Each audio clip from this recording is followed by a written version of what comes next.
What's going on, everybody? Welcome back to Real Estate with Wes, episode 30. Let's get right into it.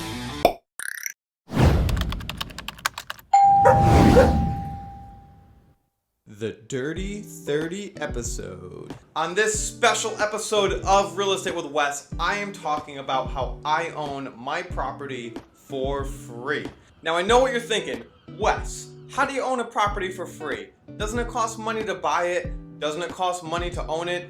All those answers are yes. But I'm going to tell you today how I own a property for free. Now, for a quick backstory, I recently bought a multifamily home in Wallingford, my hometown, and I want to share how I went through the process really quick and how it can make a lot of sense for you and how it made a lot of sense for me. Okay, so step number one, I knew I wanted to find a multifamily. Why?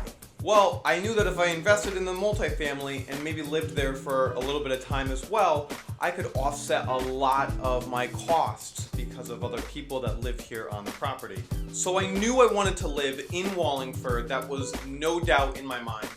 But I wanted to make sure that the whole deal made sense, because why would I buy something if it was just going to put me in a hole? So I was constantly looking at the market, and what I had to do is I had to figure out two things: what my purchase price was going to be and how it was going to affect my monthly payments to own that property, and two, how much could I make from that property from collecting rent from other floors on the multifamily. Now, this isn't rocket science. However, this is going online, knowing what current market rent is in your area, going on Facebook Marketplace, on apartments.com, all the usual places we're looking, and seeing what average rent is. Taking that into account, I start factoring in properties that are for sale and their purchase price. And I'm looking at one major thing for my expenses. This is called PITI. I've talked about this in earlier Real Estate with Wes episodes, but it's a really important term to know. PITI stands for principal, interest, taxes, and insurance. This is like your balloon payment of what it costs to outright own your property.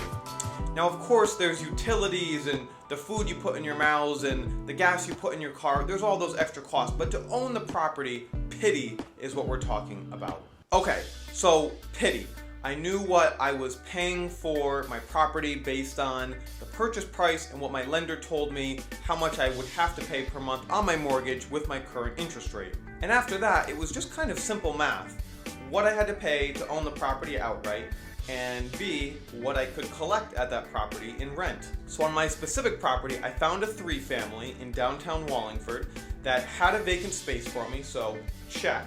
It had a space that I could live in. 2, it had renters in place who were both awesome tenants, paying on time, everything was dandy with the property. Now, once I crunched the numbers officially on this property, I realized my expenses did not outweigh my income for what I could collect in rent. And that's huge, guys. Think about it. I don't really pay my mortgage or any of my owning payments on this property. They are paid for by the tenants. After I collect my rent, I actually have some money left over, which means I own my property for free, which means as long as I maintain my property, I keep my tenants happy, and I keep them paying, I will be very successful at this property. It's as easy as that. It's just committing to it and seeing it through and knowing that you can do it. Now, 2 last really important things that I want to just go over that are huge benefits to owning multifamily and investment property. Number 1 is the property that I own. I renovated some of the space that I am now living in, which is awesome because I'm improving the property, which means when I at some point move out, I can rent the space out for even more money than I could have when I first bought the property.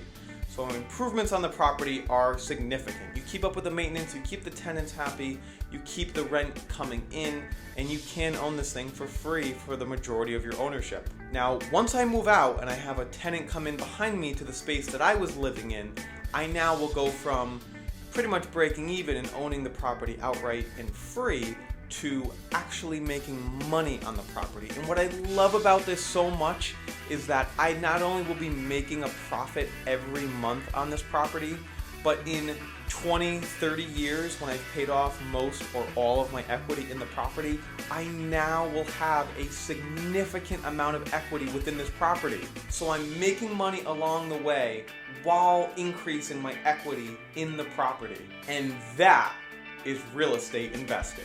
If my story was awesome to you, or you just think, damn, I want to do that too, why aren't I doing that? You can, and I will help you along the way.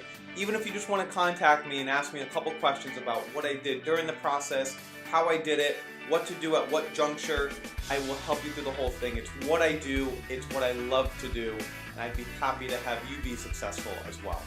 That'll do it on this week of Real Estate with Wes. I'll see you next week on episode 31. Till then, have a great week, and remember, the glass is always half full.